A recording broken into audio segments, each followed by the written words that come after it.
के मरीख में भेजी है, जिस जहां पर जिंदगी की तलाश की जाएगी, ऐसा कहा गया है। और ऐसा करते हुए हिंदुस्तानी खलाई इदारा उन 4 ममालिक में शामिल हो गया है जिन्होंने अपने अपने खलाई स्पेस मरीख में भेजे हैं। पेश है इसी सिलसिले में हमारी ये रिपोर्ट। फ्लाई साइंस की तारीख में हिंदुस्तान ने एक नया बाब लिख दिया है। आंध्र प्रदेश के शहर श्रीहरिकोटा से PSLV C-25 को लॉन्च कर दिया गया है। ऐसा करने वाले मुल्कों में हिंदुस्तान तीसरा मुल्क बन गया है। मंगल के दिन दोपहर 2:39 पर PSLV C-25 मार्स ऑर्बिटर नाम के सैटेलाइट को लेकर खला में रवाना कर दिया गया। इस मरीख मिशन को 28 अक्टूबर को ही शुरू किया जाना था, लेकिन खराब मौसम की वजह से साइंसदानों ने लॉन्चिंग 5 नवंबर तक मुलतवी कर दी थी। मरीख मिशन हिंदुस्तान का पहला आउटर प्लेनेटरी मिशन है, यानी पहली बार किसी दूसरे सैयारे पर इस्तेमाल शुरू कर रहा है। हिंदुस्तान की जानिब से भेजा जाने वाला यह सैटेलाइट 25वां सैटेलाइट है, जिसकी वजह से इस मिशन को PSLV-25 नाम दिया गया है। C-25 की खला में भेजा जाएगा। आज से 300 दिन बाद यानी सितंबर 2014 में इसे मरीख की क्लास में कायम किया जाएगा और फिर यह सैटेलाइट मरीख पर मौजूद पुरस्कार पहेलियों की तफसीलात भेजेगा। 450 करोड़ रुपए की लागत से इस सैटेलाइट को तैयार किया गया है, जो नासा की जानिब से तैयार किए गए सैटेलाइट की कीमत में छठा हिस्सा है। इस मिशन को 3 मराहिल में मरीख की क्लास में दाखिल करेगा। पहले मरहले में ये मिशन 4 हफ्ते तक जमीन का चक्कर लगाएगा और धीरे धीरे जमीन की क्लास से दूर होता जाएगा और फिर इसका 7वां इंजन इसे मरीख की तरफ धकेलेगा। दूसरे मरहले में मिशन जमीन की क्लास से बाहर हो जाएगा। तीसरे मरहले में 21 सितंबर 2014 को मंगल की क्लास में दाखिल करेगा और फिर इसमें लगी मशीनें मरीख के बारे में मालूमात भेजने लगेंगी। मरीख मिशन के लॉन्च होते ही हिंदुस्तान गिने चुने ममालिक की कतार में आ खड़ा हो गया होगा। हिंदुस्तान से पहले अमेरिका और रूस भी मरीख के लिए जहाज भेज चुके हैं। 1960 में रूस ने पहली बार इसके लिए कोशिश की थी और आज अमेरिकी जहाज मरीख की सतह पर पहुंचकर सुर्ख सैयारे के राज को बेपर्दा कर चुके हैं।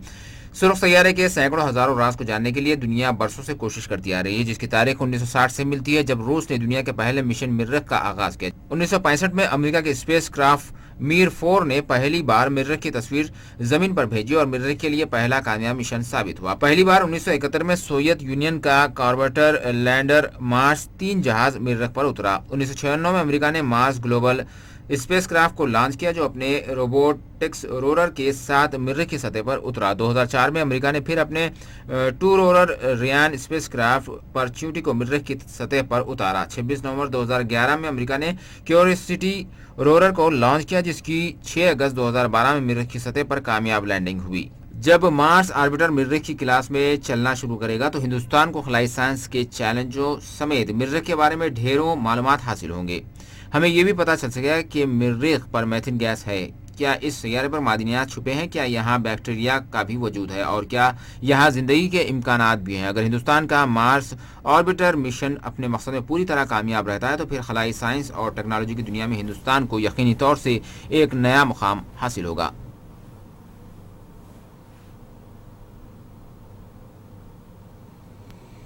रुकने पार्लियामेंट पूनम प्रभाकर रेड्डी ने कहा है कि रेणुका चौधरी ने कई मरतबा तेलंगाना की तश्कील की मुखालिफत की थी और अब अपने आप को तेलंगाना से ताल्लुक़ रखने वाली बतला रही हैं।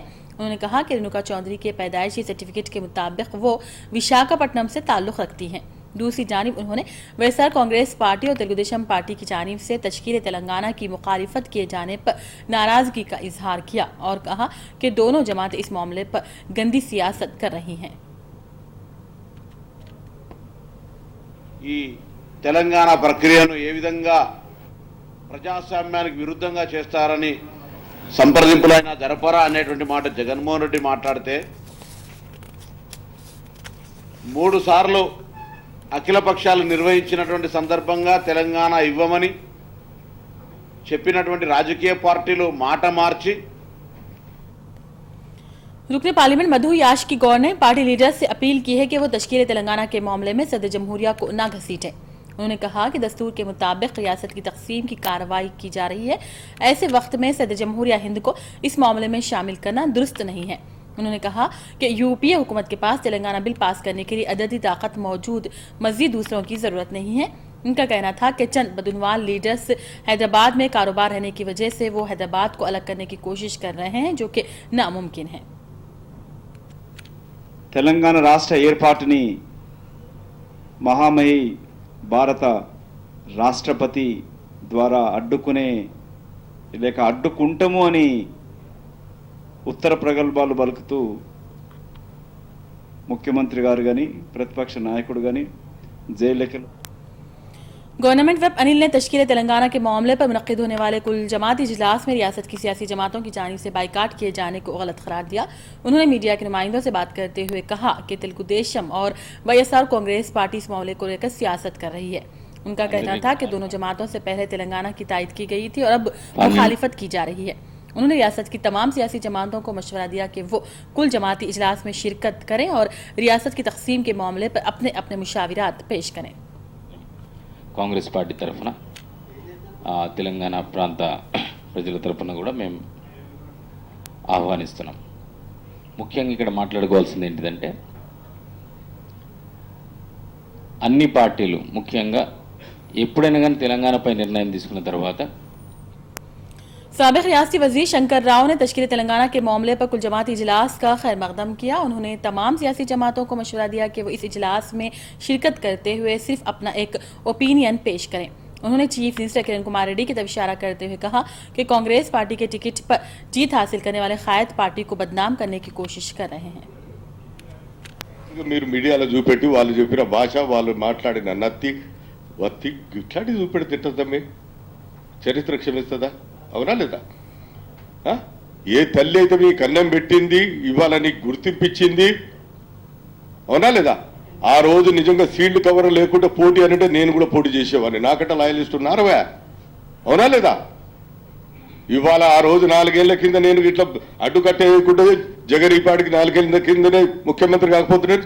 మీ సీఎం గారితో పాటు స్పీకర్లు వీళ్ళందరూ కూడా పీసీసీ వాళ్ళు సంతకాలు పెట్టాయి, నేను చేయమని లేదా? మేమన్నా హైకమాండ్ విధేయత ఉండు, వాళ్ళు చెప్పిన వాళ్ళే కావాలి, వాళ్ళకే మద్దతు. मरकजी मुमलिकती वजीर ज़राअत तारिक अनवर ने कहा कि एनसीपी पार्टी तश्कील तेलंगाना की भरपूर हिमायत करेगी। उन्होंने मीडिया के नुमाइंदों से बात करते हुए कहा कि मुल्क में प्याज के मसले को हल कर लिया गया है और बहुत जल्द मार्केट में नई प्याज की बड़ी खेप दस्तियाब होगी और प्याज की कीमतों में कमी वाक़ हो जाएगी। उन्होंने रियासत आंध्र प्रदेश में आए सैलाब के बारे में बात करते हुए कहा कि मरकजी हुकूमत सैलाबज़दा किसानों को भरपूर इमदाद फराहम करने की कोशिश करेगी और कहा कि बहुत जल्द एनसीपी पार्टी की जानिब से शहदाबाद में माइनॉरिटी कन्वेंशन मुनक्किद किया जाएगा और कहा कि अक़लियती अवाम हमेशा सेक्युलर जमातों के साथ हैं।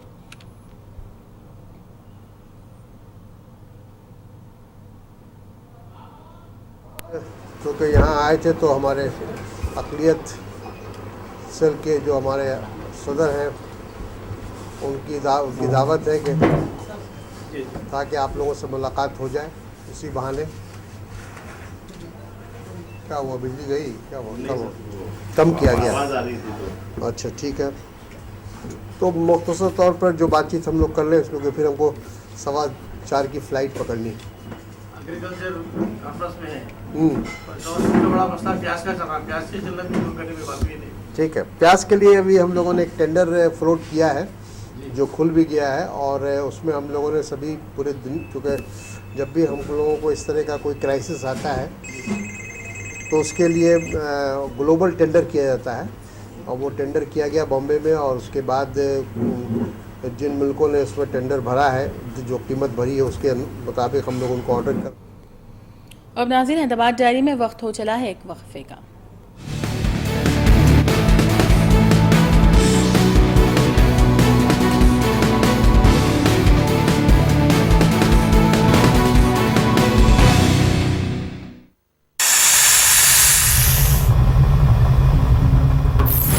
इंसान खसारे में है, इस्लाह के मानी होती है मरम्मत करना, सुधारना। सबसे मुश्किल मशीन इंसान है। ये जिंदगी आखिरत के लिए एक इम्तिहान है। एक मुसलमान अच्छा मुसलमान हो ही नहीं सकता तब तक जब तक वो अच्छा इंसान है। जब अल्लाह साथ है तो किससे डरना? भगवान एक ही है, दूसरा नहीं है, नहीं है, नहीं है, जरा भी नहीं है। सबसे बेहतरीन प्लानर अल्लाह है। जब हक बातिल से टकराती है, बातिल का सर्वनाश हो जाता है। डॉक्टर जाकिर नायक, नजरिया, सोच और हक़ाइक़। देखिए हमारा खास प्रोग्राम रोजाना दोपहर 3:30 बजे सिर्फ मुंसिफ टीवी पर।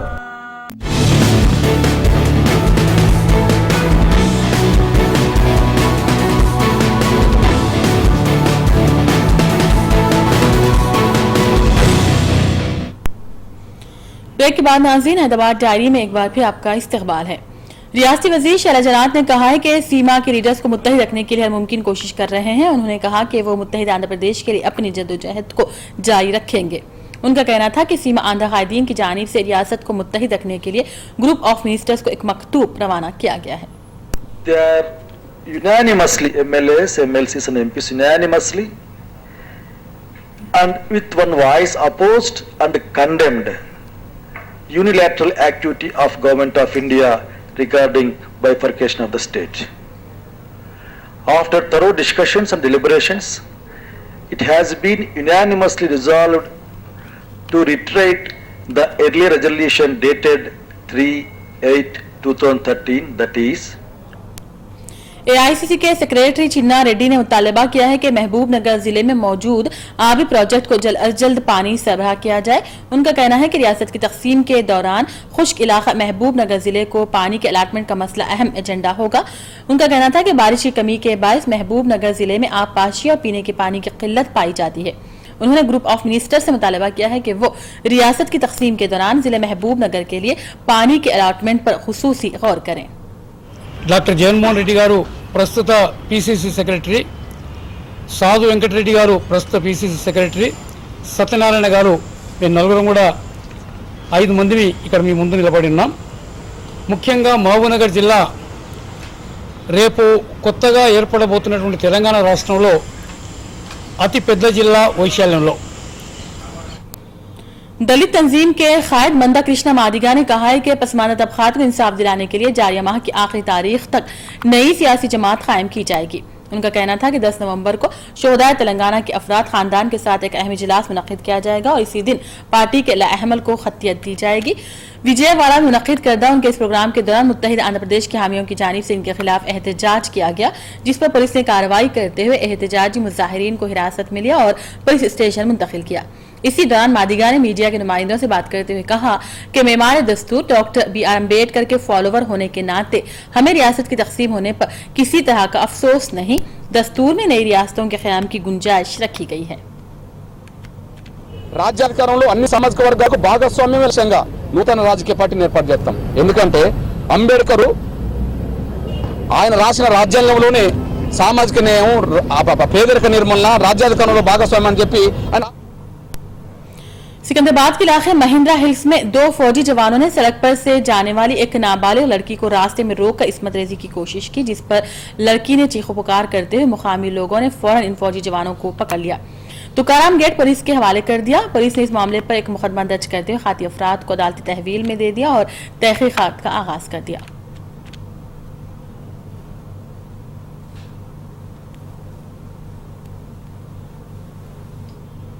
On 4/11/2011, one Swarupa, age 17 years, came to police station and gave a complaint as a attempt to commit rape to a child, minor girl, by being a member of the armed forces deployed in military area, outraging modesty of a woman with a common intention and furnishing false information. जब रक्षक ही भक्षक बन जाए तो कोई क्या कर सकता है।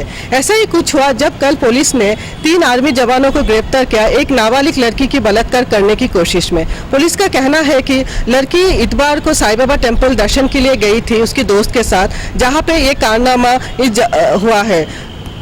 इन जवानों ने उस लड़की को एकांत जगह में लेके जाके उसके साथ बलात्कार करने की कोशिश किया और उसकी दोस्त को मारा पीटा और उनके मोबाइल और जो बाइक उनके साथ थे पूरा लूट के ले लिए। जहाँ उधर पे कुछ लोगों ने शोर शराबा मचाया तो ये जवान उधर से भाग गए और कल लड़की ने आके पुलिस कंप्लेन कर दिया। आज लड़की को मेडिकल एग्जामिनेशन के लिए भेजा गया है और ये तीनों जवानों को जुडिशियरी कस्टडी में रखा गया है। कैमरामैन अब्राहर के साथ इंद्रानी सरकार, मुंसिफ टीवी। जिले मशीकी गोदावरी काकी नाडा में ACB ओहदेदारों ने जिले परिषद दफ्तर के एक सरकारी मुलाजिम को रंगे हाथों गिरफ्तार कर लिया। तफसीलात के मुताबिक धर्माराजू नामी कॉन्ट्रैक्टर टोटामाड़ी गांव में सरकारी स्कूल के कामों की बिल हासिल करने के ओहदेदार से मुलाकात करने पर उसकी जानिब से रिश्वत तलब की गई, जिस पर उसने ACB ओहदेदारों के पास शिकायत करते हुए ओहदेदार को रंगे हाथों गिरफ्तार कर लिया और ACB ओहदेदारों ने इस मामले पर एक मुकदमा दर्ज करते हुए तहकीकात का आगाज कर दिया।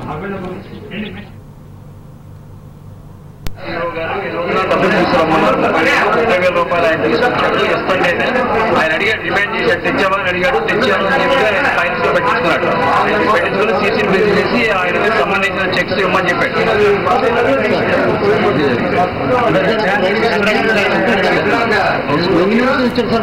రెడ్ హ్యాండెడ్ గా దొరికినట్ట కాదా? రెడ్ హ్యాండెడ్ గా దొరికినట్ట కాదు, రెడ్ హ్యాండెడ్ గా దొరకడమే మరి. అంటే మరి చేతికి కలర్ వస్తుంది కాదు, అఫీషియల్ పేపర్ పెండింగ్ ఆయన దగ్గర.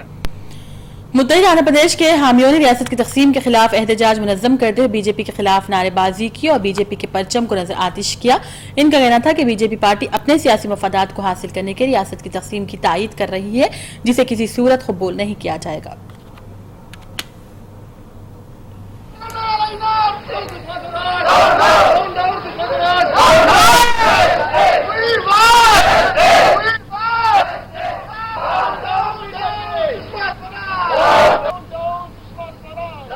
రాష్ట్ర విభజనపై లేఖ ఇవ్వడాన్ని, అదేవిధంగా రాష్ట్ర విభజన సమర్థించడానికి కూడా ఖండిస్తా ఉన్నాం. ఇప్పటికే సీమాంలో ప్రజలు ఉద్యమాలు చేస్తా ఉన్నారు. కానీ ఒక ఓటు రెండు రాష్ట్రాలు అనే ఉద్దేశంతో ఈ యొక్క కార్యక్రమం తీసుకోవడం బీజేపీని ఖండిస్తా ఉన్నాం. సుష్మా స్వరాజ్ ఈ ప్రాంతంలో కూడా ఒక సీటు కూడా లేనటువంటి బీజేపీ APIIC के साबिक चेयरमैन शिवराम रेड्डी की जानिब से बरक़ी मुलाजिम के साथ हाथापाई करने के खिलाफ मुलाजिमीन ने एहतजाज मुनज़्ज़म किया और इसके खिलाफ फौरन कार्रवाई का मुतालबा किया।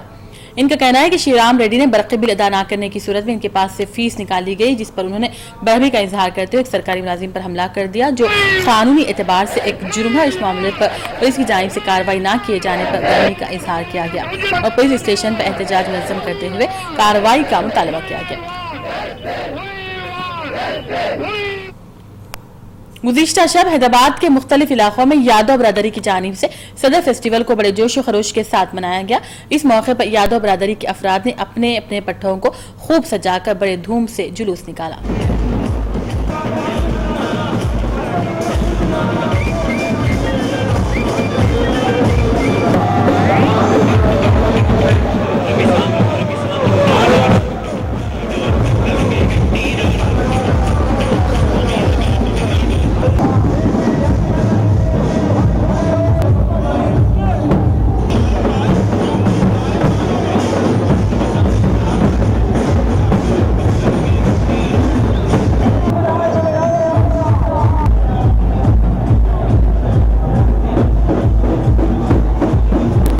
दीपावली के दूसरा दिन सदर मेला करने का संस्कार तकरीबन 70-80 साल से ये निज़ाम गवर्नमेंट के ज़माने से हमारे पूर्वजों ने ये यादव संगम सदर मेला का ये सम्मेलन है।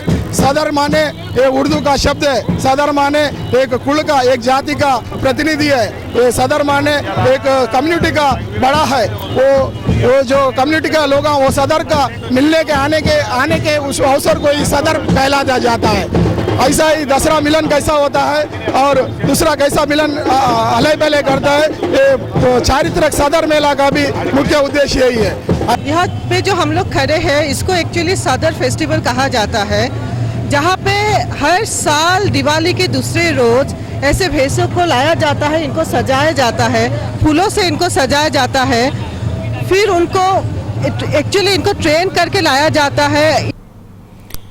हालिया महबूबनगर बस हादसे के बाद से रियासत भर में महकमे आरटी की जानिब से खानगी बस ऑपरेटर्स के खिलाफ कार्रवाइयों का सिलसिला जारी है। इसी के पेश नज़र आज जिले नलगुंडा चोटुप्पल के करीब आरटीए चेक पोस्ट पर आरटीए ओहदेदारों ने कानून की खिलाफ वर्जी के मुरतकिब 13 खानगी ट्रैवल्स बसों को सीज कर दिया, जिसमें मुख्तलिफ खानगी बस ऑपरेटर्स से ताल्लुक़ रखने वाली बसें शामिल थीं। इस मौके पर आरटीए ऑफिसर ने मीडिया के नुमाइंदों से बात करते हुए कहा कि रियासत में आरटीए कानून की खिलाफ वर्जी करते हुए चलाई जाने वाली खानगी बसों के खिलाफ कार्रवाइयां की जा रही हैं और इसी के पेश नज़र इलाके से गुजरने वाले 16 खानगी बसों को सीज कर लिया गया और अदालती तहवील में दे दिया गया। టోల్ గేట్ దగ్గర మా సిబ్బందితో ఈ ఎక్స్ప్రెస్ ఈ బస్సులన్నింటినీ తనిఖీ చేయడం జరిగింది. దాని భాగంగా ఆర్టీసీ బస్సులు కూడా తనిఖీ చేయడం జరిగింది. అందులో ఎంతమంది ప్యాసింజర్లు ఎక్కించుకొని పోతున్నారు, ఎక్సెస్ ప్యాసింజర్లు ఏమైనా ఉన్నారా లేదా అని చేయడం జరిగింది.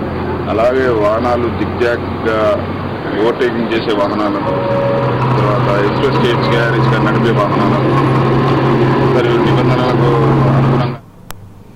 आखिर में नाज़रीन हैदराबाद डायरी की हेडलाइंस पर डालते हैं एक और नजर। खलाई साइंस की तारीख में हिंदुस्तान ने लिखा एक नया बाब। श्रीहरिकोटा से PSLV C-25 को खला में कामयाब तरीके से दागा गया। हैदराबाद में वर्ल्ड एग्रीकल्चरल कॉन्फ्रेंस का चीफ मिनिस्टर किरण कुमार रेड्डी के हाथों इफ्तिताह। नौजवान नस्ल को ज़राई शोबे में दाखिल होने का दिया सीएम ने मशवरा। एनसीपी तश्कील तेलंगाना की भरपूर हिमायत करेगी। मुमलिकती वज़ीर ज़राअत तारिक अनवर का बयान। कहा, मुसलमान सेक्युलर जमातों की हमेशा करेंगी हिमायत। इसी के साथ नाज़रीन, हैदराबाद डायरी का सिलसिला अब यहीं इख्तिताम को पहुंचता है। प्राइम टाइम से बहुत जल्द हाजिर होंगे।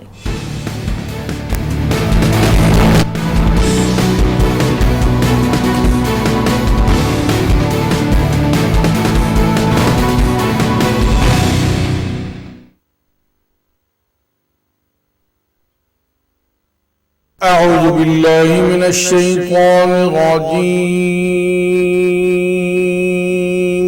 बिस्मिल्लाहिर रहमानिर रहीम।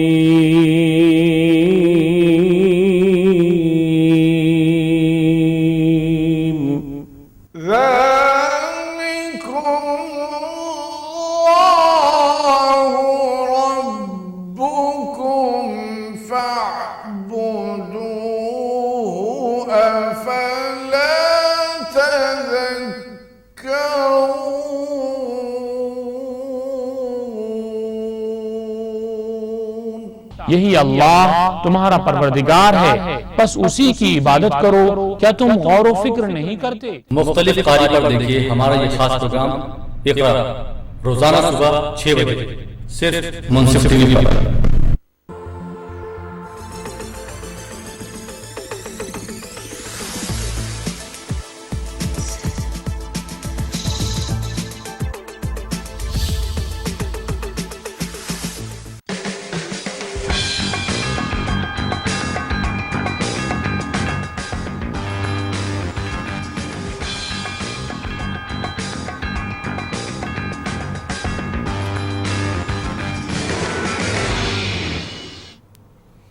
अस्सलाम वालेकुम नाज़रीन, मुंसिफ टीवी के प्राइम टाइम में आपका इस्तकबाल है। मैं हूं नाजिमा। सबसे पहले नजर प्राइम टाइम की हेडलाइंस पर।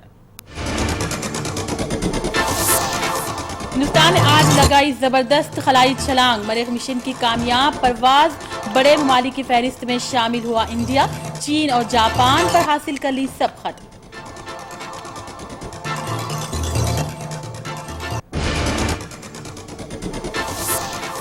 खलाई मिशन की कामयाबी पर वजीर आजम और कौम ने दी साइंसदानों को मुबारकबाद। अजीमुशान साइंसी कारनामे पर मुल्क भर में खुशी की लहर।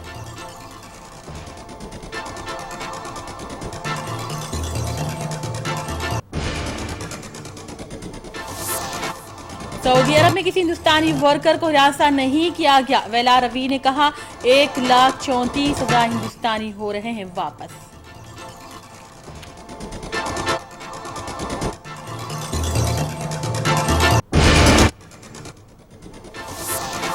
और मास्टर ब्लास्टर सचिन के इस्तकबाल के लिए कोलकाता में जबरदस्त तैयारियां। ईडन गार्डन में अजीम बल्लेबाज का मोम का मुजस्सिमा नस्ब। टिकटों पर तस्वीर की इशाअत।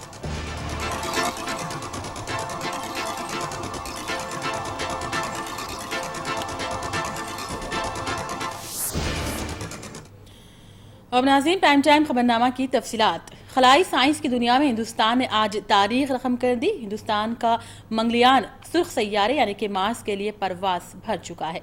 नाज़रीन, इसी सिलसिले में पेश है मुंसिफ टीवी की एक खास रिपोर्ट।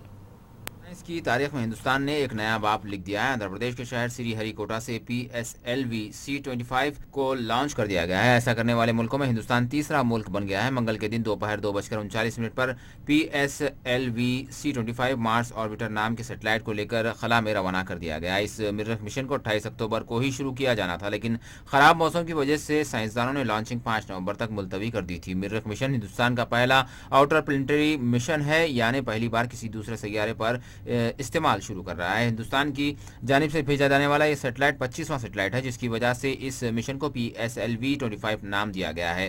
C-25 की खला में भेजा जाएगा। आज से 300 दिन बाद यानी सितंबर 2014 में इसे मरीख की क्लास में कायम किया जाएगा और फिर यह सैटेलाइट मरीख पर मौजूद पुरस्कार पहेलियों की तफसीलात भेजेगा। 450 करोड़ रुपए की लागत से इस सैटेलाइट को तैयार किया गया है, जो नासा की जानिब से तैयार किए गए सैटेलाइट की कीमत में छठा हिस्सा है। इस मिशन को 3 मराहिल में मरीख की क्लास में दाखिल करेगा। पहले मरहले में ये मिशन 4 हफ्ते तक जमीन का चक्कर लगाएगा और धीरे धीरे जमीन की क्लास से दूर होता जाएगा और फिर इसका 7वां इंजन इसे मरीख की तरफ धकेलेगा। दूसरे मरहले में मिशन जमीन की क्लास से बाहर हो जाएगा। तीसरे मरहले में 21 सितंबर 2014 को मंगल की क्लास में दाखिल करेगा और फिर इसमें लगी मशीनें मरीख के बारे में मालूमात भेजने लगेंगी। मरीख मिशन के लॉन्च होते ही हिंदुस्तान गिने चुने ममालिक की कतार में आ खड़ा हो गया होगा। हिंदुस्तान से पहले अमेरिका और रूस भी मरीख के लिए जहाज भेज चुके हैं। 1960 में रूस ने पहली बार इसके लिए कोशिश की थी और आज अमेरिकी जहाज मरीख की सतह पर पहुंचकर सुर्ख सैयारे के राज को बेपर्दा कर चुके हैं। सुर्ख सैयारे के सैकड़ों हजारों राज को जानने के लिए दुनिया बरसों से कोशिश करती आ रही है, जिसकी तारीख 1960 से मिलती है, जब रूस ने दुनिया के पहले मिशन मरीख का आगाज किया। 1965 में अमेरिका के स्पेस क्राफ्ट मीर 4 ने पहली बार मरीख की तस्वीर जमीन पर भेजी और मरीख के लिए पहला कामयाब मिशन साबित हुआ। पहली बार 1971 में सोवियत यूनियन का कॉर्बेटर लैंडर मार्स 3 जहाज मरीख पर उतरा। 1996 में अमेरिका ने मार्स ग्लोबल स्पेसक्राफ्ट को लॉन्च किया, जो अपने रोबोटिक्स रोवर के साथ मरीख की सतह पर उतरा। 2004 में अमेरिका ने फिर अपने 2 रोवर रियान स्पेसक्राफ्ट परच्यूटी को मरीख की सतह पर उतारा। 26 नवंबर 2011 में अमेरिका ने क्यूरियोसिटी रोवर को लॉन्च किया, जिसकी 6 अगस्त 2012 में मरीख की सतह पर कामयाब लैंडिंग हुई। जब मार्स ऑर्बिटर मरीख की क्लास में चलना शुरू करेगा तो हिंदुस्तान को खलाई साइंस के चैलेंजों समेत मरीख के बारे में ढेरों मालूमात हासिल होंगे।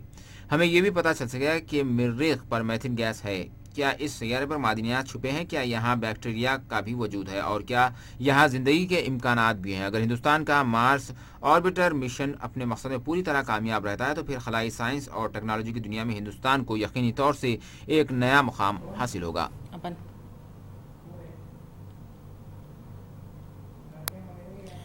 उधर प्राइम मिनिस्टर मनमोहन सिंह ने मरीख मिशन की खला रवानगी को तारीखी कामयाबी करार देते हुए साइंसदानों को मुबारकबाद दी। उन्होंने इसरो के चेयरमैन को फोन पर बातचीत करते हुए उन्हें और उनकी पूरी टीम को मुबारकबाद दी। अपने पैगाम में उन्होंने कहा कि मरीख मिशन हिंदुस्तान का एक अजीमुशान साइंसी कारनामा साबित हुआ है।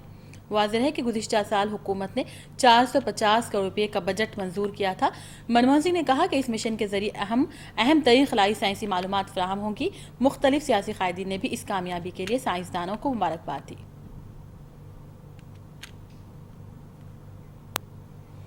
हिंदुस्तान में अमेरिकी सफ़ीर नैन्सी पावेल मार्स मिशन का मुशाहिदा करने आज श्रीहरिकोटा पहुंची थी।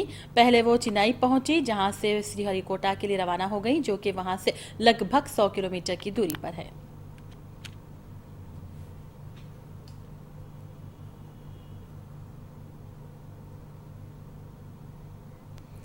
और जाने माने मिसाइल एक्सपर्ट पीके घोष ने कहा है कि मार्स मिशन हिंदुस्तान और इसरो के लिए बेहद अहम है। उन्होंने कहा है कि यह मिशन हमारी तकनीकी तरक्की का आकाश है और इससे जाहिर होता है कि हम स्पेस में सैटेलाइट और रॉकेट भेजने में कितने माहिर हो चुके हैं। और यह मिशन इस हकीकत को भी जाहिर करता है कि दुनिया में सिर्फ 3 ताकतें यानी कि अमेरिका, रूस और चीन हैं जिन्होंने मार्स के लिए कोई मिशन रवाना किया। अब हिंदुस्तान भी इन ममालिक की सफ में शामिल हो जाएगा, इसीलिए यह मिशन हमारे लिए बेहद अहम है। उन्होंने कहा कि इससे पहले चीन और जापान मरीख मिशन में नाकाम हो चुके हैं, जिसके पेश नज़र इस मिशन की कामयाबी हिंदुस्तान के लिए अहमियत की हामिल है और अगर ये मिशन कामयाब हो जाता है तो इससे हिंदुस्तान का रुतबा बेहद बुलंद हो जाएगा।